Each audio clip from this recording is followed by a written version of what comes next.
Hey, it's me, Big P, the CEO of video games. It's that time of the year. We have a new patch, we have a new expansion, and everybody's going to pretend to know what they're talking about, so here I go, pretending to do the same. I'm going to skip most of the spiel and just go over what my plans are. Basically, I'm going to self-cast a fire spell. I'm planning on doing Rolling Magma as an Inquisitor. Just to kind of see how the new changes feel for myself, but I think both with the added effectiveness of damage, just a couple numbers here and there, should be pretty solid playstyle to at least get you that first bit of progression. And I'll actually talk specifically about how my build is set up, why I think maybe it'll avoid some pitfalls that some people might fall into regarding self-casting and all the caveats that come with it. So let's get into a bit of the tree. It's a very similar tree to most of my crit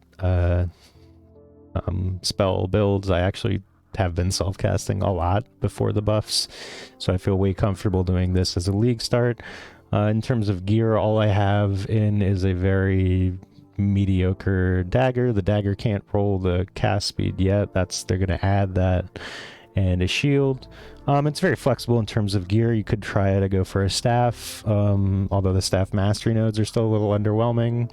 You know, it's intended to be very flexible. The jewels that I have are also flexible. The grand spectrums, you can swap out the crit chance ones for elemental damage ones. If you are like overcapped on crit and you don't need it, you often can get to that pretty easily, even with the diamond flask.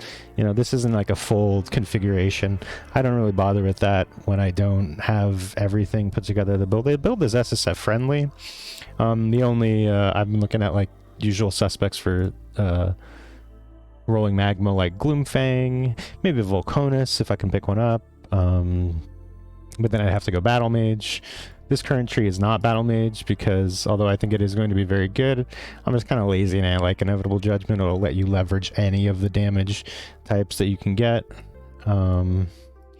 instead of just, you know, having to rely on Wave of Conviction and like Flammability and other sources of reduction. Not to mention that reductions have been capped. You can only reduce elemental resistances by 100% now, so I mean, not that really ever comes up. You need like a lot of exposure and other it's really more the new uniques that can really reduce or penetrate resistances in weird ways.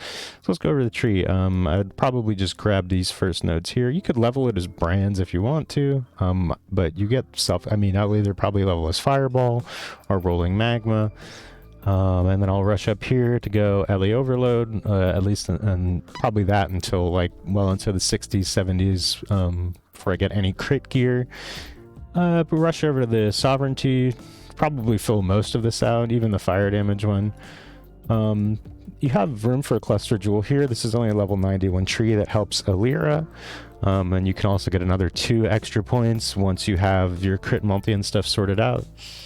You know, there's some good cluster jewels for projectile skills, stuff like Repeater gives you some damage and attack speed, you know, the medium cluster projectile ones, but you could also go for more if you want to drop, like, let's say, this section, Written in Blood, and Doomcast, although I like Doomcast. I think that's supposed to be like that, although I don't know. You can go either way. Yeah, you get a little bit of cast speed here. It's worth noting that, get some cast speed here. This is like 3% and 5% here. Here's a big one. You get 3, 6, and then 14 cast speed. But really most of the cast speed is going to come from the gear, both either on a shield, a wand, or a dagger. Cast speed across the board has been buffed, so it's going to just feel overall a lot smoother. I think Inquisitor often felt a little bit clunky with self-casting spells. So yeah, I'm looking forward to that. On the topic of self-casting spells, you'll notice that I'm Eldritch Battery. I won't be going this super early, but I do believe there's going to be a point where a self-caster, you're going to really need to focus on having enough mana regen, either by going into the caster mastery of gaining upfront cost every 5th time or something like that. I've never actually used this, and we have to use the intensity one because we are using intensity in Rolling Magma. But yeah, Eldritch Battery, especially on Inquisitor, is just a way to very easily just kind of get around like sort of casting. You'll run into... I don't like using an Enduring Mana Flask. That's just me. If you don't have a problem with it, by all means, you know, this is only 2 points. You can drop it. You can even drop this whole section. But I do like Influence. I think Eldritch Battery is pretty good, though. I was going to go for a Devouring Diadem Helmet to maybe, you know, fit a lot of auras in. But I kind of want to do rares in my helmet, boots, gloves, and chest piece slot now because of all those new currencies. So, you know, maybe that'll push the price down so I can use it anyway. But we'll see.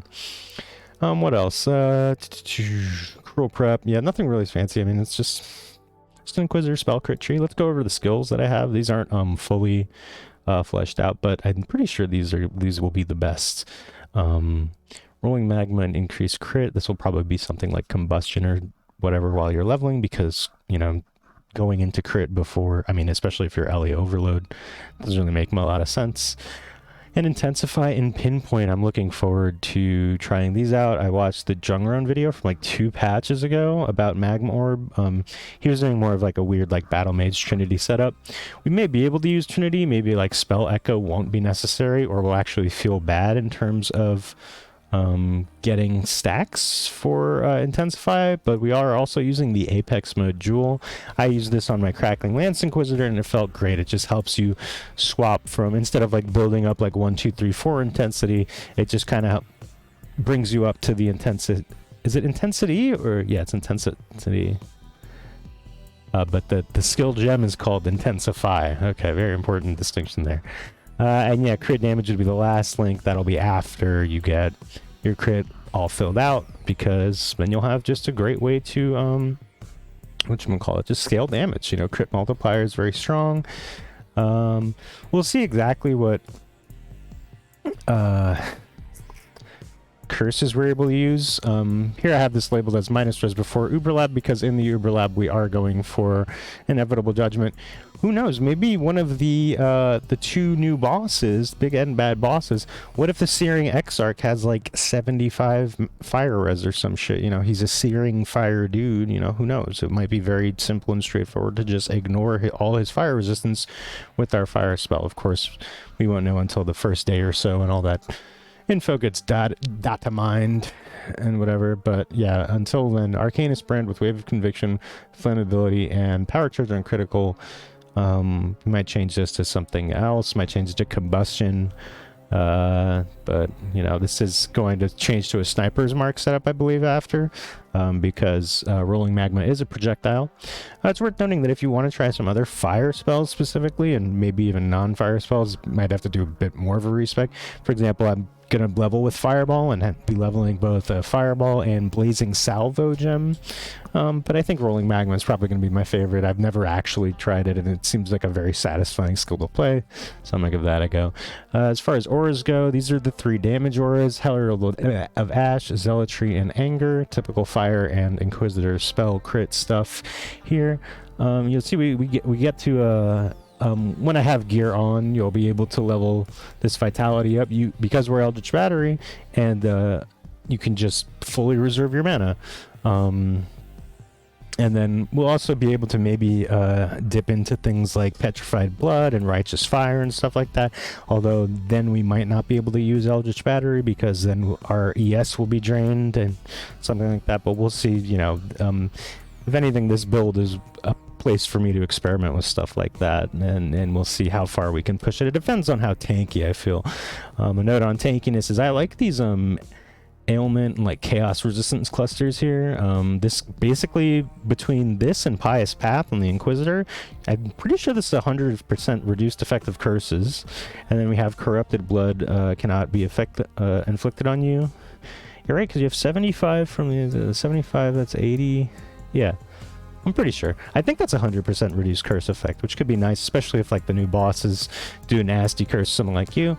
And Anointed Flesh is +1 to all max res. If you go through these, you actually get like reduced ailment duration. Is actually really nice. It's just generic, sort of. It makes it so that you don't have to worry about running a freeze flask, and you know, I think a lot of times for a league starter, you want those sorts of contingency plans, like, you know, if you don't really have alts or something like that, you know, you'll feel really bad if your build isn't properly set up to avoid these sorts of ailments, especially because maybe the new the Archnemesis League has a bunch of like, you know, strong rares that are going to always shock you or stuff like that. So yeah, what else were we going over? I guess the skills. Cast when damage taken, Molten Shell. We can put a bit more utility in here if we need it. Flame Dash, Flame Wall, and Spell Cascade. Flame Wall is notable because this will probably be the extent of our setup. Well, this and an Arcanist brand will be the extent of our setup. Flame Wall isn't really going to be much of a damage, but the projectiles passing through that deal 78 to 117 added fire damage, pretty huge for the rolling magma. So you just set that up right next to you and then shoot projectiles through the wall of flames, and it should be fantastic. A lot of damage there. I really should have set this up in standard or something, because there aren't any new skills, and all that's really being adjusted is damage numbers, big buffs to the rolling magma and stuff like that.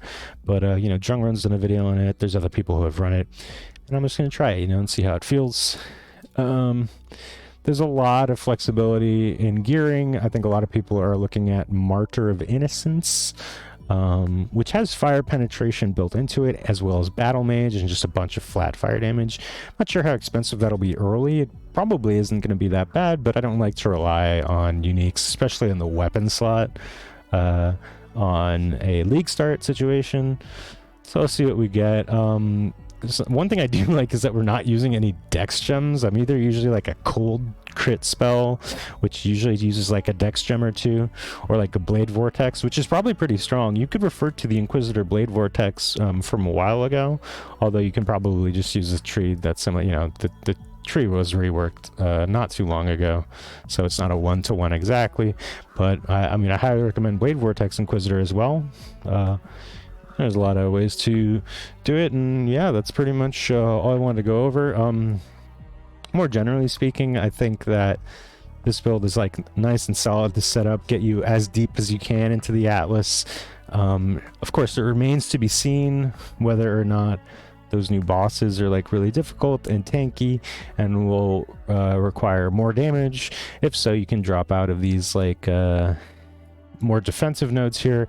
Fill out a large cluster jewel with 2 mediums, or maybe even go into this one if you drop Eldritch Battery and want to, you know, feel comfortable with mana. You can probably get it another way, but again, this is just like a lazy way to, as soon as you have Pious Path, just enable 24/7 casting. It's worth noting that you do need Mind Over Matter here to make sure that your energy shield isn't completely useless. It will mitigate some of the damage. But yeah, I can't really think of anything else to say.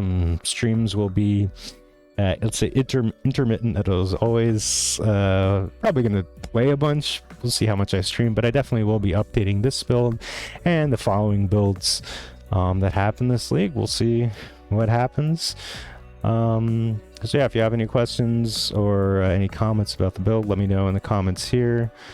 Let me know what you're starting, any ideas you have, and thanks for checking out the video. Be sure to like and sub, and I will see you in the next one. Thanks for watching.